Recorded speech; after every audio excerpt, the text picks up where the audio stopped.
you all today to celebrate the Pierces. Oh, wait, sorry about that. My other sister got married last year, and I figured I would just use this speech. I guess I forgot to change the name. Actually, there's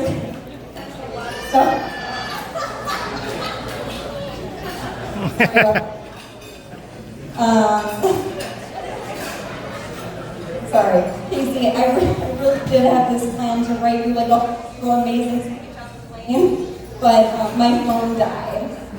So I think I'll start with Aaron. For those of you on the first side that might not know, Aaron has a really cool job. He works in the movies, producing and assistant directing. So I don't really feel like I'm losing a sister as I am gaining access to 30% of IMDb, which is great. Yeah. Aaron has worked with huge movie stars like Jessica Biel, Mila Kunis, and Reese Witherspoon, and yet he just Casey.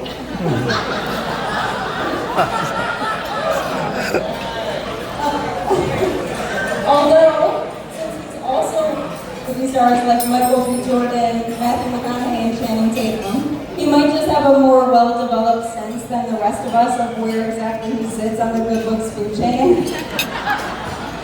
Aaron, you probably did the best you could.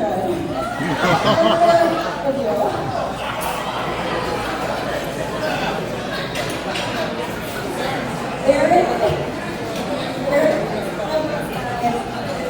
so nice, so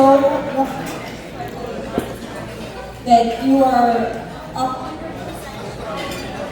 that he's talked shit about you behind your back, but he's not. He's just not. Or is he? Maybe he is. I don't know. Can someone tell me if he's talking bad about me behind my back? I need to know. Okay, sorry. But in all seriousness, I love Aaron so much. He's such a steady, calming presence at our family gatherings. He even spent 5 days driving all of us all around Iceland, and he was just so incredible and patient the whole time. And I don't think it will surprise anyone in this room to know that my sisters and I, we can be a bit much. So welcome to the family, Aaron. We're really glad to have you.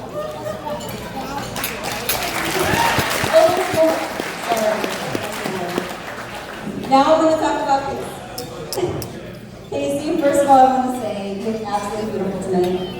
I really love what you're wearing. Is that new? And can I borrow it sometime? Because if I'm being honest, I kind of feel like you own it. Casey and I shared everything growing up.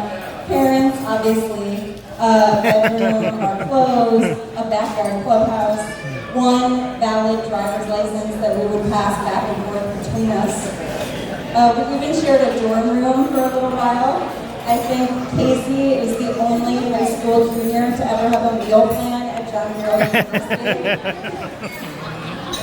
And I'm not going to do the thing where I list like a bunch of embarrassing moments about Casey, like that time we ran out of gas because we thought fossil fuels might be a capitalist plan, or the time I taught her to drive on the highway when she was 14 and she told me it was just like a Mario Kart.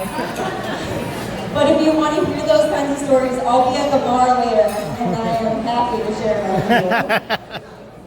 Instead, I'm just going to say sincerely that Casey has always been my best friend, my greatest ally, my twin. And my friendship with her over these last decades is a big reason why I wanted to have a second baby. Because she taught me that a sibling is truly the greatest gift a person can have in this world. Casey is a party girl at heart, but she sticks around for the hangover too.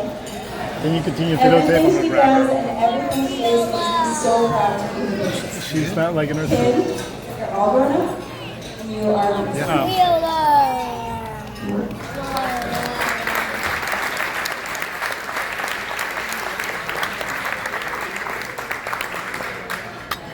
Hey everybody, my name's Madeline, and I'm Casey's oldest sister, or as she likes to call me, break the tank.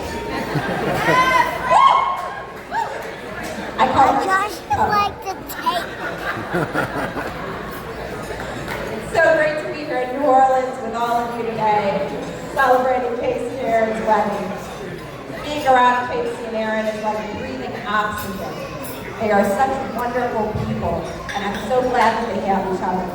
They are exceptional friends, not only to each other, but to others. All of their friends, many of whom are here tonight, multiply on the board. Why? But I'm here to talk about Casey. Casey.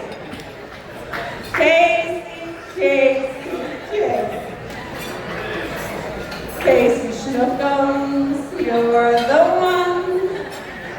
My dad used to sing that to her. There's so much to say about Casey. She's a beautiful person on the inside and out.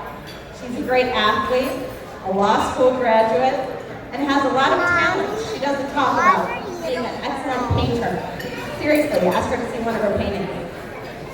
Casey has been a little worried about what I would say tonight, because she hates to be embarrassed. And prior to tonight, the plan had been for Aubrey to do a first level review, and for my parents to give this final lesson. But this week, one of Casey's colleagues, Tim Nora, suggested I write 2 versions of the toast. One my parents would preview, and then one I'd actually deliver. Casey, this is not the mom version of the toast. Casey's my youngest sister, and Aubrey and I had a lot of fun with her growing up, and we keep having a lot of fun together. As children, Aubrey and I would scheme up plans and get Casey pretty good. Like the time we told her our parents found her in a garbage can, and that's why she doesn't look more like us. Casey's a rule follower, but she also likes to bend the rules. For most of our childhood, we shared the upstairs of our house, and my parents had one rule: no food upstairs. So one night we made Casey go down to get us some chips. Casey did not know this, but my parents watched her the whole time as she snuck down the steps, grabbed the kitchen chair, dragged it across the floor to the counter, opened the creaky cupboards, grabbed the chips, and then barreled up the steps with my parents close behind her, yelling, "Girls, I got the chips, and don't worry, Mom and Dad don't know a thing."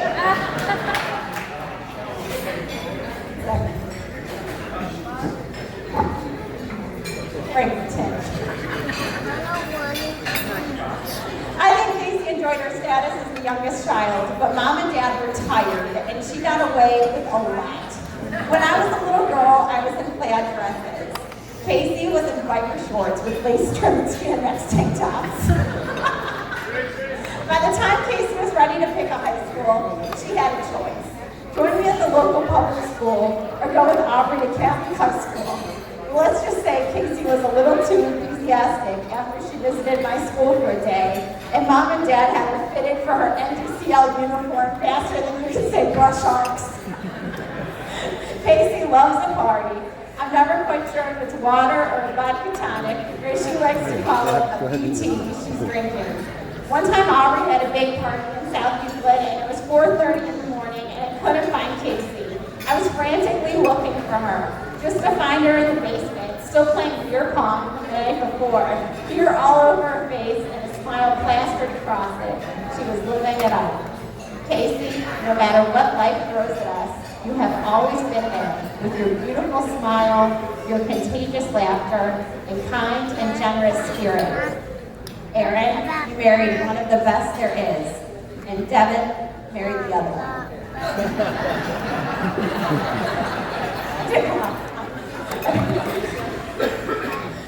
And while I can talk about Casey all night, I do want to say how much we love Aaron. Aaron, you are caring, considerate, loyal, and you love my sister. Even though Casey said you were just a friend from when we met you at St. Joe's Bar, I knew right away. And when you told me I could go back to my hotel and that Casey was in good hands, and you walked her home yourself that night, I just knew Casey had left enough. It was probably your worst nightmare when you you called my dad to ask for his blessing to marry Tracy, and I was home and heard everything, but I loved sharing that secret with you. I called my mom the day you had asked Casey to marry you, and I said that I knew it would be one of the happiest days in Casey's life, but it also became one of the happiest of mine. God has blessed our family, and you complete it. But before we raise our glasses, we have a little surprise. So we're going to kick it back to Detroit Avenue one more time. She'll got this one's for you!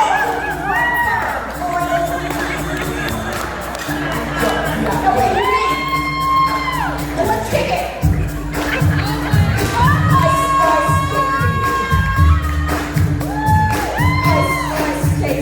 All right, stop. Listen, Casey there to save their attention, so and for a little bit, all you need to keep going.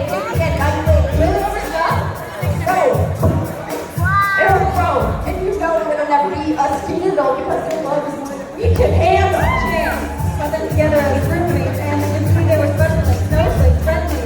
But something more kind of be suddenly. They were saying, I love you, love it, don't leave it.